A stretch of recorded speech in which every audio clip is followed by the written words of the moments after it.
Hello, everyone. You are watching the Asian American Herald, a new media network.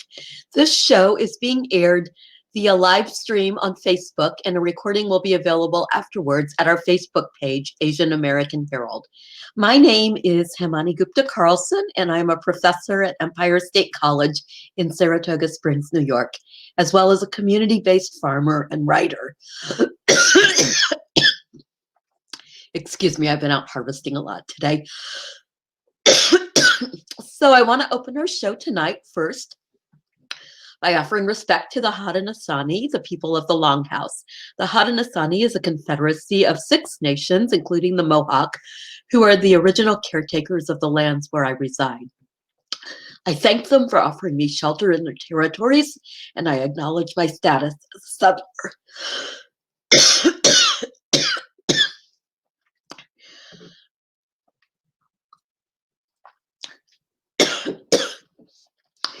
So our guests tonight are internationally acclaimed performers of Indian classical music, VEENA Chandra and her son, DAVESH Chandra.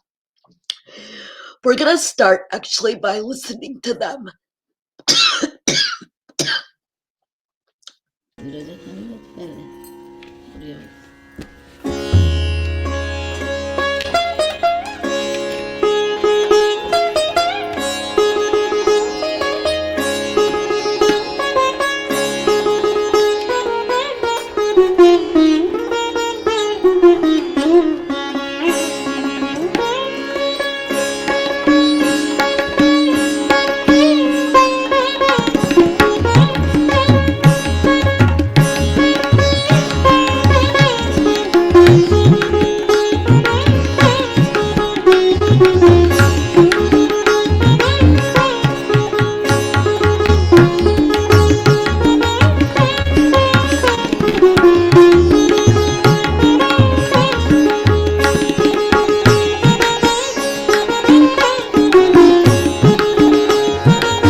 Hi. Thank you for having us. Thank you. Oh, I can't hear you, Himani. Thank you. Yeah. Thank you so much for joining us tonight. Let me tell you a little bit about these performers and this wonderful music that you just heard. They are VEENA Chandra and DAVESH Chandra. VEENA is a sitar master and founder of the Dance and Music School of India in Latham, New York. She's been the recipient of numerous awards, including most recently a 2019 Fellowship in Music and Sound from the New York State Council of the Arts and the New York Foundation of the Arts. And DAVESH, a tabla player, is the dedicated ambassador of music education in the capital region and beyond. He serves as an artist associate with Williams College, and he runs the dance and music school with his mother. So I'd actually like to start now by asking both VEENA and DAVESH to talk a little bit about their backgrounds. So VEENA, your name was given to you by your father and refers to the instrument that was precursor to the sitar.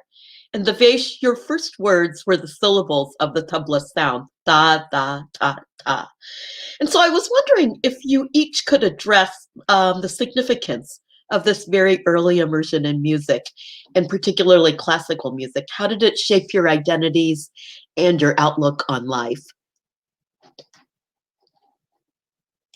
Well, I think music has been a part of my life throughout my life, and I was immersed into music when I was born. My father was into music, and he used to play every night sitar, and he had all the instruments like a tabla, harmonium, and all these things. And I used to, on a Saturday or Sunday, we would be sitting a whole day doing things on the instruments and singing and playing music and all that.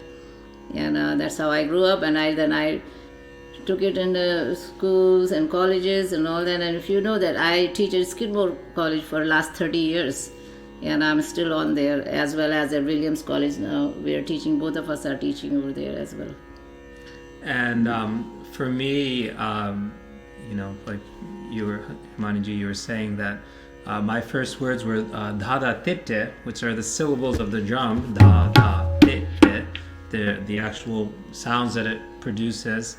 And so for me, this is my mom, obviously, so I was always around music, and for me, it was very normal. It was a very normal part of my life, and you don't realize that it's not normal in that way, that, you know, everybody doesn't grow up that way. So for me, it was normal because I don't think I've known anything else. But you sort of realize now, you know, looking at the world, that okay, not everybody gets to have that or grow up that way. So it's a very special thing. And in terms of forming my identity, I would say that I just grew up with it. So I don't think I knew anything about not being with it. So it's very closely tied to who I am. And I think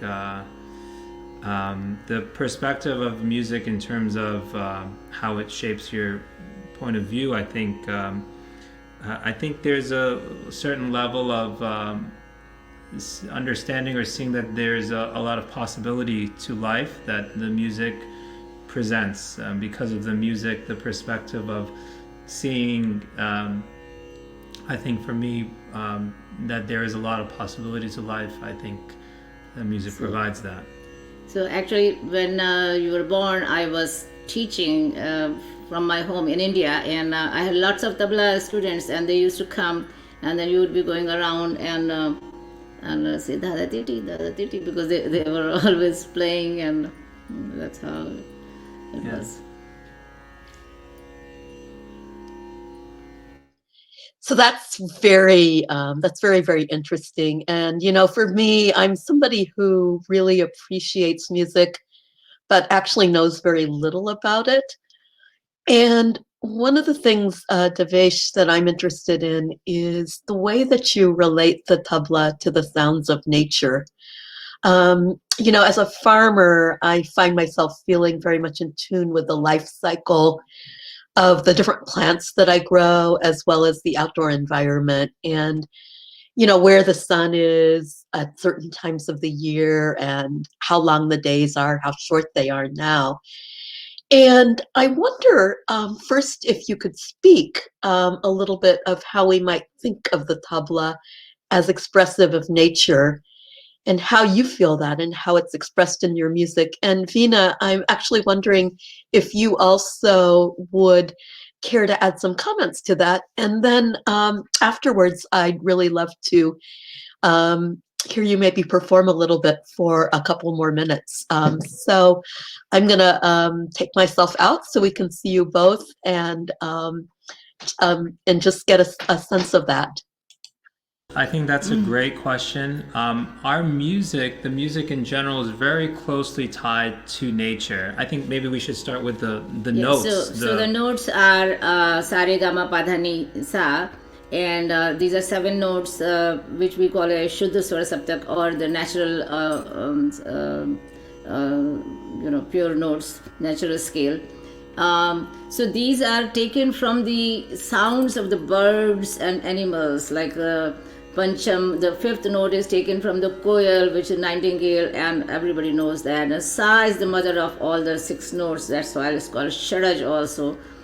And then the Re, the 2nd, is taken from the Chatak, which is a bird like that, and like Ni is taken from the Nishat, from the elephant. Yeah. So these all the natural sounds are there, and that's why our music is very close to nature.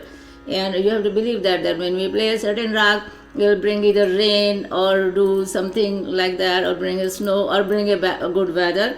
When I play a certain rag, it has like an impact of that, and if the notes are really true, they work. Now another thing is that we have the whole 24 hours divided into different certain times of the day or night to be played on, and that time, if you play them, they have a positive vibrations. Of course, a person has to have a mastery over the instrument or the singing, whatever they are doing. Yeah, and I mean, I would say that the music is very closely tied to nature, and I think the rhythms as well. We look at the music in terms of, also did you mention that there we have seasonal rags? Yeah, there are seasonal rags. We really believe in the power of the frequencies, that the frequencies are with nature, and that these, and the time of the year and time of the day, and everything, that these frequencies, like, put together in what we call rag, the melodic structures, really affect the nature and are impacted by it, and it's that there's not a disconnect between how we're playing, how we're living, and the outside nature. Like this evening, just now I saw a beautiful sunset, and it was so red, and I said, oh my gosh, it is such a beautiful sunset here. And then I decided that I was going to play this. The piece that we played just now, it is a fisherman's song, which is called Bhatyali Dhun, and it's a very energetic. And the tal that he was playing is called Dadra, which is like a 1 2 3 1 2 3 1 2 3 1 2 3. And so this way, it gives you a little hope and like energy out of that. And also today happened to be our first day of the Diwali, which is called Dhanteras, so it's very auspicious. And later tonight we have Facebook Live, so we will be doing things related to our festival and all that. Yeah, so we go by the time of the day and time of the year. And your question also in terms of the tabla, in terms of its sort of relation to the nature. I think one of the things that I think of is, like, when we think of so we have the melodic structure, which is the rag, and the rhythmic structure, which is the tal. And so to me, the tal, it's cyclical, it's a cycle, and to me, like, that very much represents and resembles how we proceed in a day. We have a morning and an afternoon, and the day progresses. And each day has the same sort of amount of length, but like what we do in that day is different. And so the tal, to me, that cyclical concept and how that relates to our everyday, I think is a very significant sort of connection. And maybe, before you play, we'll play something. What would you like to play? Yeah. Actually, before you play, I wonder if I could ask a quick question. Yeah, please. What? So I'm curious about the relationship with nature in terms of, as you were speaking, I was actually thinking about climate change. And I was wondering, can the music be used to kind of help offset the devastation of climate change or things like that? And to what extent is it in maybe harmony with nature? And to what extent maybe is it trying to control that which can't be controlled, which is nature? So these are just a couple of questions. I would say, I guess, first of all, first off, you know that like it's very easy to ruin something and break something, and it's very hard to build something. So, for instance, even in terms of let's say a tree, it takes many years for a tree to grow, and a tree is cut in just a few seconds. And in terms of the rag, it takes a long time to gain that sort of momentum of the frequencies and the sort of juice of the rag, and that can also be cut very easily. One of the things that we've done actually in our Facebook Lives, you know, there was the fires in California, and there's a number of rags. There's actually a whole series of rags called that are Malhar rags, and there's other rags as well that are sort of set to bring rain. Yeah. And so, you know, during that time, we were doing our best, you know, from this distance to play those rags and to try to help in some way. You know, we don't know, but yeah, I we mean, can try. I am definitely believe when Australia was having fire, we were both thinking to go there and play some rain rags, and actually I do specialize in that. I mean, I've been playing since I was like 15, 16-year-old. And so the vibrations, whatever vibrations we give it to the environment or outside, whatever we speak or sing or play, that goes out in the universe. And that's so little while everybody else is messing around. So it cuts the vibrations, you know, you have to see that. So when we speak, when we play, we are trying to provide positive vibrations. These rags are nothing but the positive vibrations put together by our ancestors, that if we play at a certain time, if we merge into it, and I call it like a AAA formula, which is like art and artist are one, music and musician are one, because this is our way of life. And if we combine the audience with that, then people can have the real, they can soak into it, like what we call Brahmananda Sahodar, like it's like a meeting with a God. So it is like first few minutes, or sometimes you would say that it will do a cleanup in your mind, in your heart and soul. So body, mind and soul together, and then it will bring you to a blissful state of mind. And as well as outside, the nature also will react to that, because this is a music which is very close to your heart and also to the nature. So this is what I'm a firm believer of that, and I do gardening and all those things. In fact, you know, I'm very much for it. So we should. So I guess. like to we should play. No, a piece. this year we had beautiful apples and peaches in our yard, and we're very proud about So that. we like to think that they're listening to the music. In fact, we've played at some interesting things, and we've played at apple orchards where they asked us to come and play to try to help the sort of apples growth. grow. But our apples were fantastically sweet, and the peaches were like, oh my God. And I have a Rat Ki Rani, which is like a night jasmine, and I was playing. Rag Jansamoni.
So I do say that our format of music is really hours and hours long. So, but it's For a minute, this what is we actually do. it's fun to see what we can do in like a minute or 2 minutes. It's cool. Yeah, I really enjoyed that. It reminded me, it felt like rain at the end. Uh, Drops of rain kind of like falling on the surface and kind of skipping across the roadway was kind of the image that came to my mind. Sometimes I would be teaching here, and oh, outside is so much snow. So because the something happened, with the or in a winter time, in a February time, if I'm playing a rag Hemant, like end of the snow, and the temperature is going 75, what are you gonna do? It's one of those days. So, are you playing more? Yeah. Oh, just kind of, I wanted to ask you a little bit about Dehradun. I love that that's where you grew up. And my name is Himani, and it's derived from Himalaya, the snow. And I've been to that area a few times as a visitor, and I feel like in some ways it's one of the most beautiful areas on earth. And I'm curious to what extent that area might be a visual expression of the music you perform. So we've been talking about the music and the vibration and the sounds kind of nature. But I'm wondering about the visual expression. How did the environment shape your relationship with the music? And when you left India and came to the United States, how did that relationship change? So I grew up in Dehradun. I was born and brought up in Dehradun. I lived there until 22 years plus. And then after that, I just moved around after I got married and all that. So, I had a beautiful house my grandfather made, and we had lots of trees. We had like 7 guava trees, we had mango tree, we had lychee tree, we had, name it, anama tree. There was some special tree. And when I used to play in my veranda, I would play, and there will like raindrops will be dropping on the guava tree leaves, and that was so beautiful. I mean, growing up in the nature has a lot to do. And I set up here in Albany, and I had also lived earlier here in 1970 also for 4 or 5 years, and I liked Albany better than New York City and all that. And here we have plants. I have apple trees, I have peaches, and I grew some cherry tree and apricot tree, you name it. So we like nature, and so we created our own setting here. I mean, in the house, I have a tulsi, I have a jasmine, I have, different plants here also. So then I don't miss much over there because we are living here and we are creating our music and all that and living here. You have to say something.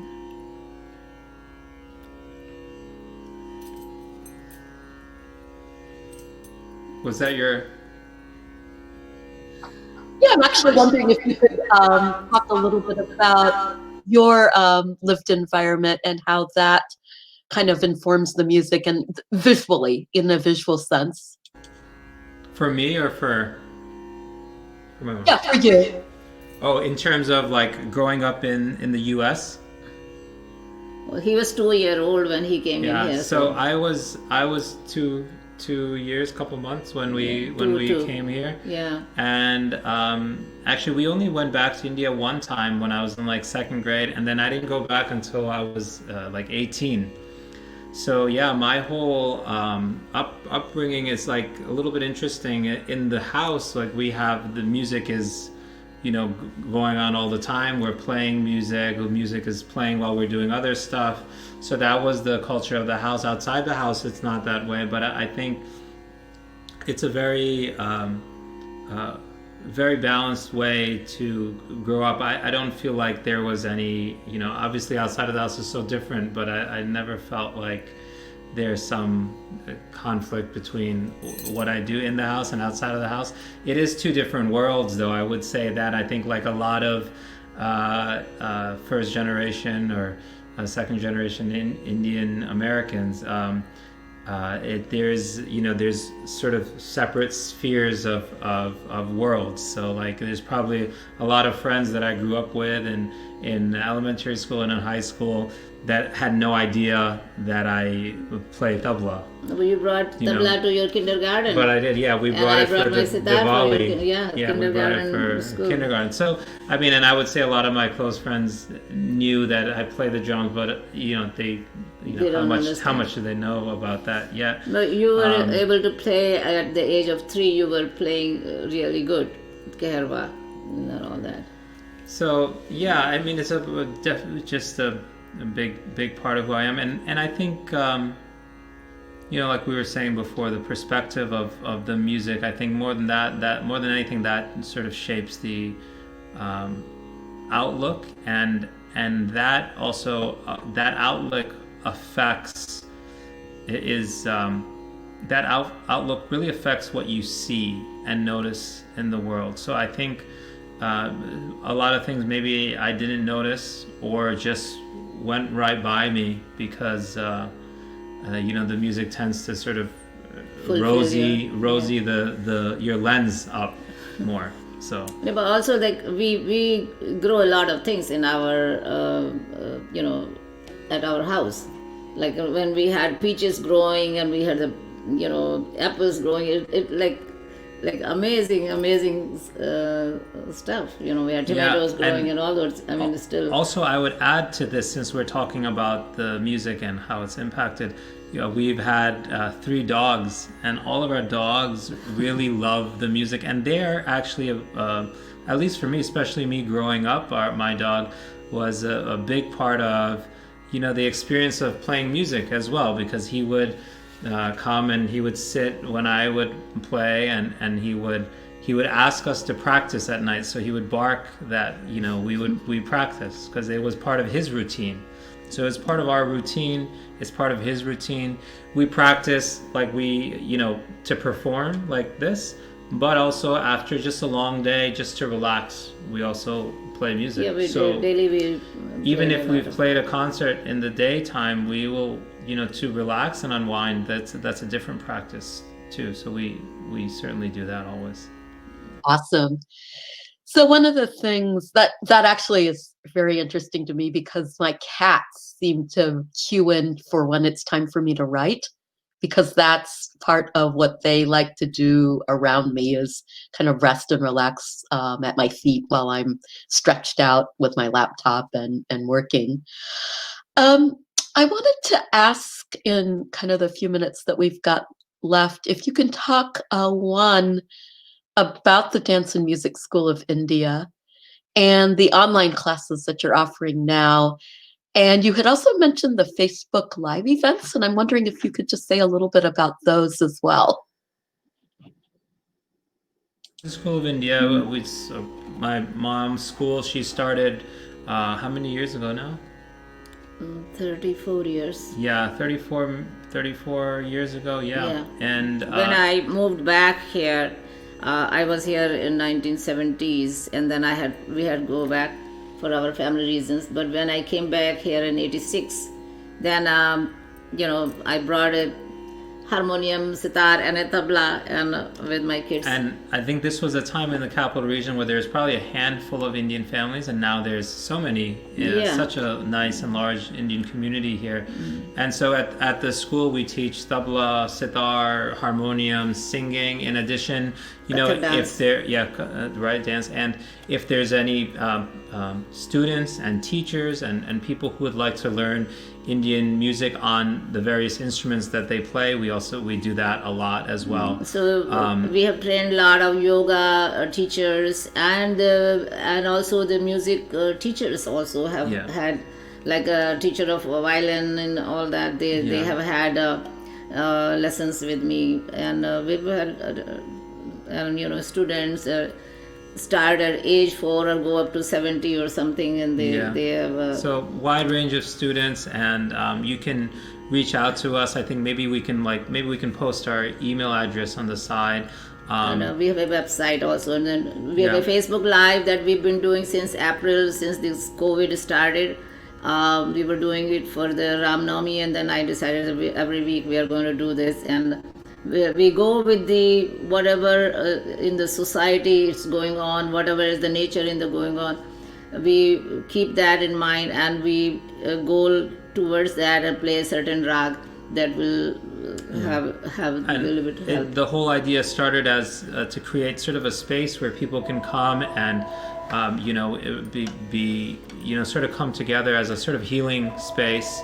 And so we do that. So it's the address for that. I can put it, I guess maybe we can put it in the link. I'm sorry that the phone is going off.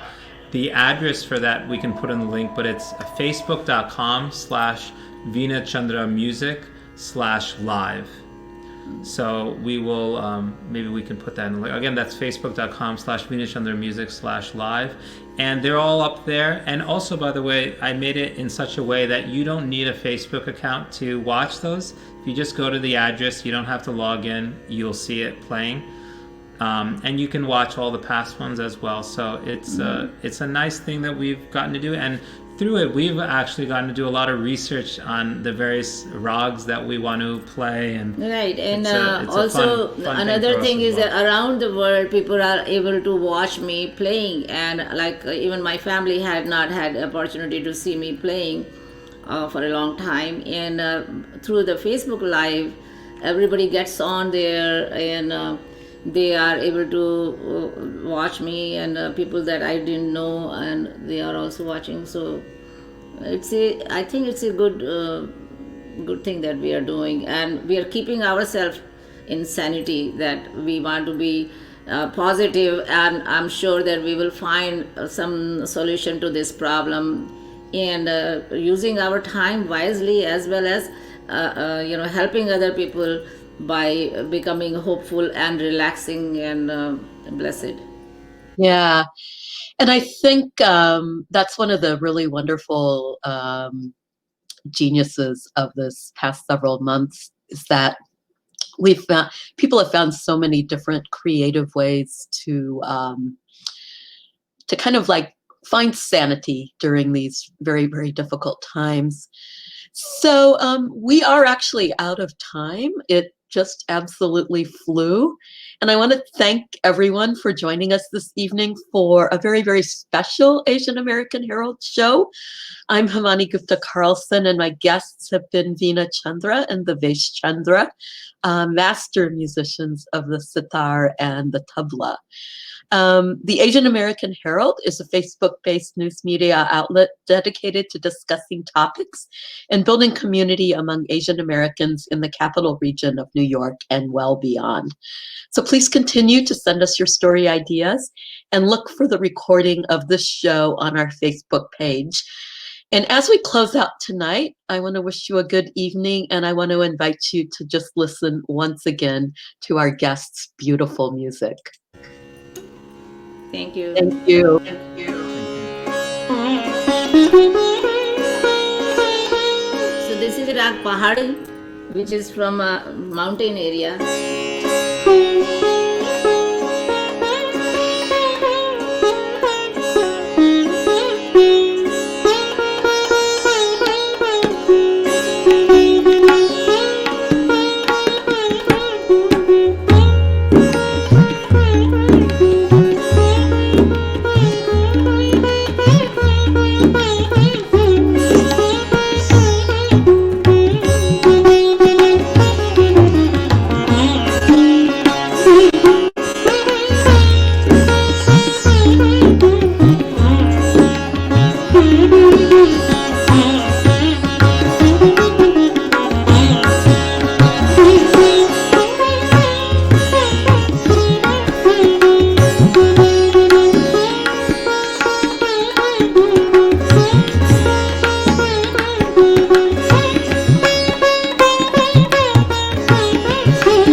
for having us. Thank you, Himani. Thank you. Thank you, everybody, very much, and have a good night. Thank you very much. Thank you.